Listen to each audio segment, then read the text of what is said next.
Hello friends, welcome to Kalkuli creation logs. ನಾನಿವತ್ತು ನಿಮಗೆ ಒಂದು ಮಜ್ಜಿಗೆ ಮಾಡ್ಕೊಳ್ಳೋದನ್ನು ತೋರಿಸ್ಕೊಡ್ತೀನಿ. ಇದನ್ನು ಯೂಶ್ವಲಿ ನೀವು ಒಂದು 11ರಿಂದ 12 ಗಂಟೆ ಹಾಗೆ ಕುಡಿಬಹುದು.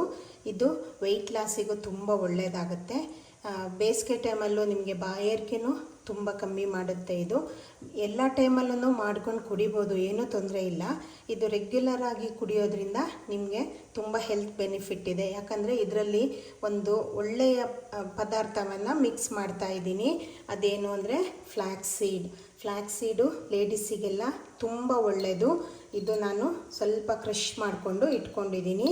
ಯಾಕಂದರೆ ಇದರಲ್ಲಿ ಒಮೆಗಾ 3 ಫ್ಯಾಟಿ ಆ್ಯಸಿಡ್ ಇದೆ, ಹಾಗೆ ಕೊಲೆಸ್ಟ್ರಾಲಿಗೆ ತುಂಬ ಒಳ್ಳೆಯದು.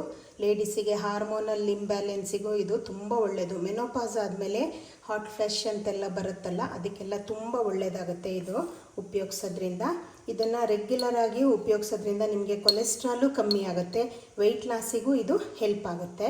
ನಾನಿವಾಗ ಮೇಯ್ನ್ ಇಂಗ್ರೀಡಿಯೆಂಟು ಇದಕ್ಕೆ ಒಂದು ಅರ್ಧ ಕಪ್ಪಷ್ಟು ಮೊಸರು ತೊಗೊಂಡಿದ್ದೀನಿ. ನೀವು ಪ್ಯಾಕೆಟ್ ಮೊಸರಾದರೂ ಉಪಯೋಗಿಸ್ಕೋಬೋದು, ಇಲ್ಲಾಂದರೆ ಮನೆಯಲ್ಲೇ ಮಾಡ್ಕೊಳ್ಳೋದಾದರೂ ಆಗುತ್ತೆ. ನಾನು ಅರ್ಧ ಕಪ್ಪು ಗಟ್ಟಿ ಮೊಸರು ತೊಗೊಂಡಿದ್ದೀನಿ. ಇದಕ್ಕೆ ಒಂದು ಕಾಲು ಟೀ ಸ್ಪೂನಷ್ಟು ಉಪ್ಪು ಹಾಕ್ಕೊಳ್ತೀನಿ. ನೀವು ಉಪ್ಪು ಬೇಕಿದ್ದರೆ ಹಾಕ್ಕೊಳ್ಬೋದು, ಇಲ್ಲಾಂದರೆ ನೀವು ಅದನ್ನು ಸ್ಕಿಪ್ ಮಾಡ್ಕೊಬೋದು. ಮೇಯ್ನ್ ಇದಕ್ಕೆ ಇಂಗ್ರೀಡಿಯೆಂಟ್ ಏನು ಅಂದರೆ ಈ ಫ್ಲ್ಯಾಕ್ಸ್ ಸೀಡನ್ನು ನಾನು ಸ್ವಲ್ಪ ಕ್ರಷ್ ಮಾಡಿ ಇಟ್ಕೊಂಡಿರ್ತೀನಲ್ಲ, ಅದನ್ನು ಒಂದು 2 ಟೀ ಸ್ಪೂನಷ್ಟು ಹಾಕ್ಕೊಳ್ತೀನಿ. ನಿಮ್ಗೆ ಜಾಸ್ತಿ ಬೇಕು ಅಂದರೆ ನೀವು ಜಾಸ್ತಿನೂ ಹಾಕ್ಕೊಳ್ಬೋದು.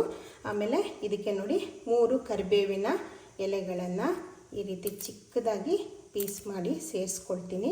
ಇದು ತುಂಬ ಚೆಂದ ಫ್ಲೇವರ್ ಕೊಡುತ್ತೆ. ಹೀಗೆ ಹಸಿಯಾಗಿನೇ ಹಾಕ್ಕೊಳ್ಬೋದು. ಅಕಸ್ಮಾತ್ ನಿಮ್ಮ ಹತ್ರ ಹಸಿಯಾದ ಬೇವಿನ ಸೊಪ್ಪಿಲ್ಲ, ಡ್ರೈ ಮಾಡಿ ಇಟ್ಕೊಂಡಿರ್ತೀರ ಅಂದರೆ ಅದನ್ನು ನೀವು ಉಪಯೋಗಿಸ್ಕೋಬೋದು.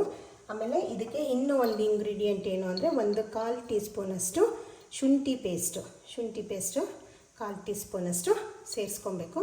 ಇದನ್ನು ಗಟ್ಟಿಯಾಗಿ 1-2 ನಿಮಿಷ ರುಬ್ಕೊಳ್ಳಿ. ಇವಾಗ ನೋಡಿ ರುಬ್ಕೊಂಡಾಗಿದೆ. ಇವಾಗ ರುಬ್ಬಿದ ನಂತರ ಇದು ಈ ರೀತಿಯಾಗಿ ಆಗುತ್ತೆ. ಅಕಸ್ಮಾತು ಫ್ಲ್ಯಾಕ್ಸ್ ಸೀಡು ಇದರಲ್ಲಿ ಹಾಗೆ ಇದ್ರೂ ಏನೂ ತೊಂದರೆ ಇಲ್ಲ. ಅದು ನಿಮಗೆ ಫೈಬರ್ ರೀತಿ ವರ್ಕ್ ಮಾಡುತ್ತೆ ನಿಮ್ಮ ಬಾಡಿಯಲ್ಲಿ. ನೋಡಿ, ಇವಾಗ ಇದಕ್ಕೆ ನಿಮಗೆ ಎಷ್ಟು ಕನ್ಸಿಸ್ಟೆನ್ಸಿ ಬೇಕೋ ಆ ಕನ್ಸಿಸ್ಟೆನ್ಸಿಗೆ ನೀವು ನೀರನ್ನು ಸೇರಿಸ್ಕೊಳ್ಳಿ.